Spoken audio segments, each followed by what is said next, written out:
Kirk Kumerow, and I'd like to welcome you to another fun and exciting procurement slideshow for Community Development Block Grant Funds.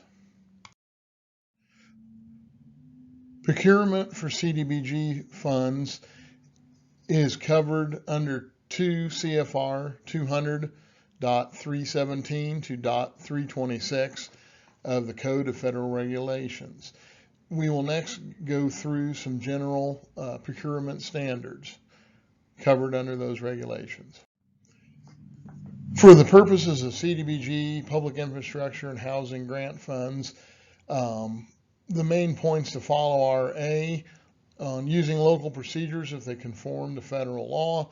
Yes, they do, because the state passed GATA several general assemblies ago, which adopted federal 2 CFR 200 as the standards for all financial aid provided by the state. You also maintain contractor oversight.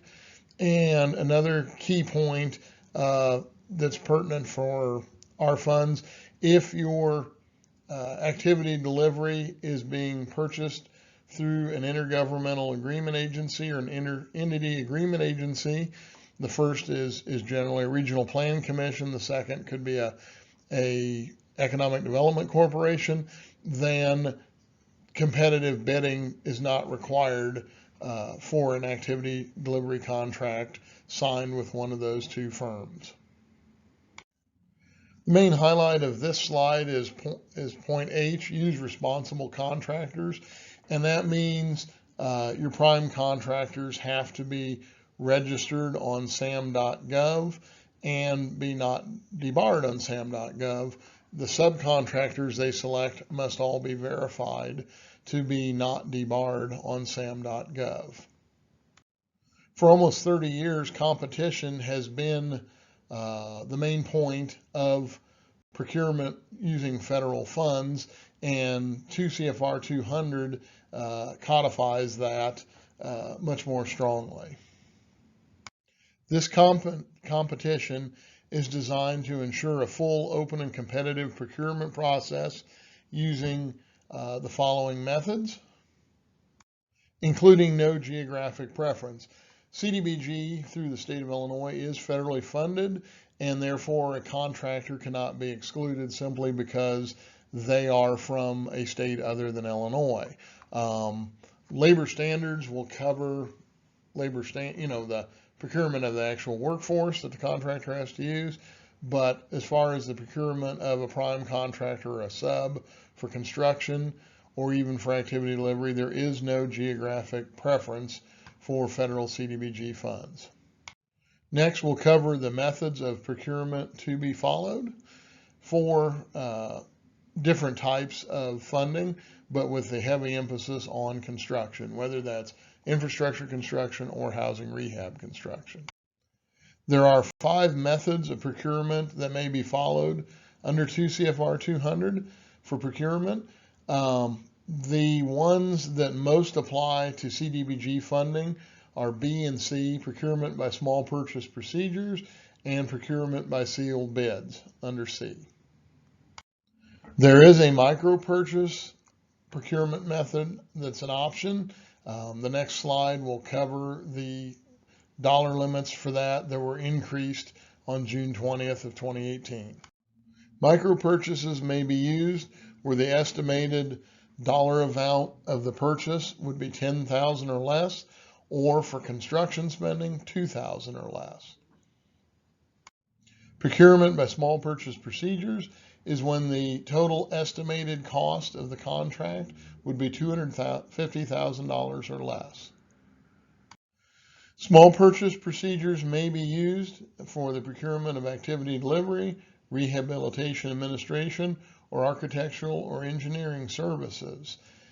If you use small purchase procedures, there's no requirement for formal bid advertising. You would either phone, mail, or email solicitations to at least 3 potential qualified bidders. You could make the bid packet available for pickup, mailing, or emailing to those potential bidders, and you would accept no less than 2 bidders. If one bidder only submits a bid, then the community must document a reason for that sole bidder. Architectural and engineering services, when bid under small purchase procedures, may include price as a factor, but not be the sole factor. Next up, the food chain and procurement is procurement by sealed bids, which means through formal advertising of the bids, and that would be for almost all CDBG, PI, and housing rehab construction, because they are above $2,000 for the prime contracts. Bid proposals must contain a detailed description.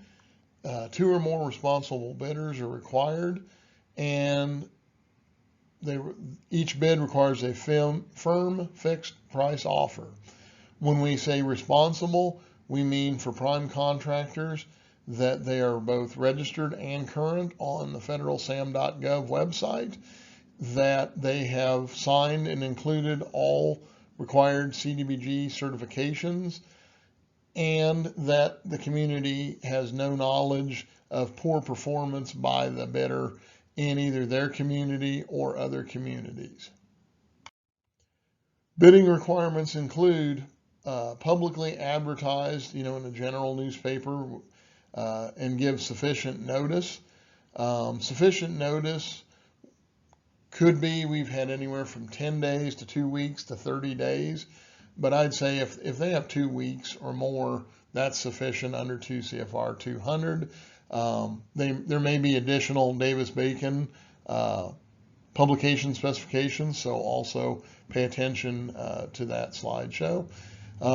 You have sufficient specifications, in the bid packets going out, that there's a public bid opening announced in the publication, and that bid opening date is adhered to and should match, the actual opening should match what is published. The contract should be awarded to the lowest responsible qualified bidder. The previous slide we discussed responsibility of contractors. And then you can reject bids only for a sound reason. Just a reminder that the procurement of CDBG or other funded construction that will be listed in the eventual grant agreement that is above $2,000 must be by sealed bids preceded by formal bid advertising only. Construction cannot be done above $2,000 under micro purchase or small purchase procedures. Procurement by competitive proposals is fairly rare under regular CDBG, public infrastructure, or housing, and is occasionally used under economic development if engineering is being funded. If architectural or engineering services are being funded by CDBG or other funds that will be listed in the eventual grant agreement, then QBS may be allowed for the procurement of those. The last method of procurement under 2 CFR 200 is procurement by non-competitive proposals. Since those are generally not allowed under Illinois CDBG and would require the permission of management ahead of time, we're not really going to go and discuss those in great detail today. As with almost all contracting, in addition to the formal procurement method to ensure competition, which is what 2 CFR 200 does, there are requirements for minority business enterprise certification and etc. And here is a list of those other requirements, and there will be additional Davis-Bacon requirements provided in that slideshow. Next, we'll discuss contract cost and price. The grantee needs to maintain a price analysis for the prime contract and any modifications to it. Profit calculations for contracts with no price competition, estimated contract cost, and finally cost plus contracts are not allowed. As to item A, price analysis for contract modifications, CDBG generally allows up to a 25% variance before requiring permission from DCO to go above that and potentially rebid for the additional work. So there is a 25% variance from the original prime contract bid before you have to let DCO know. As with almost all federal funds, there is a federal agency or pass-through entity review of the procurement done by the grantee, which in this case, your community is the sub-grantee of HUD, and then the grantee of the state. The community's procurement documentation should be available to review by DCO at any time. Generally, it is reviewed if the grant is selected for an on-site or a desk monitoring review, and then you would have, you provide your labor standards folders to your DCO grant manager. However, you must make available the documentation for procurement if one of those 5 conditions comes up as part of the procurement, and you let your grant manager know ahead of time, and they'll work with you to verify that the procurement was done properly. Our final topic under 2 CFR 200 procurement is bonding requirements required generally for construction contracts funded by CDBG or other funds that will be included in the grant agreement.